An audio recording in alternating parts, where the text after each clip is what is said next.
Phone call తో మీ బంగారాన్ని విడిపించి ప్రెజెంట్ మార్కెట్ రేట్ కే కొని బ్యాలెన్స్ అమౌంట్ ని క్యాష్ గా లేకపోతే సమానమైన బంగారాన్ని మీకిస్తుంది అక్షయ గోల్డ్ హబ్. బంగ్లాదేశ్లో మరో హిందువు దారుణ హత్యకు గురయ్యాడు.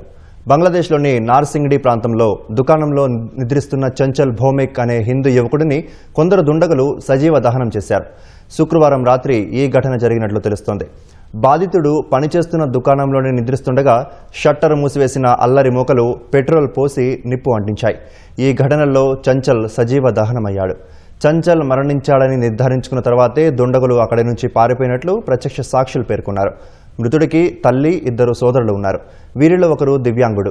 వీరి తండ్రి చాలా కాలం క్రితమే మృతి చెందాడు. చంచల్ ఆదాయంపైనే ఆ కుటుంబం ఆధారపడి జీవిస్తోంది. పథకం ప్రకారమే ఈ హత్య చేసినట్లు అతడి కుటుంబ సభ్యులు ఆరోపిస్తున్నారు.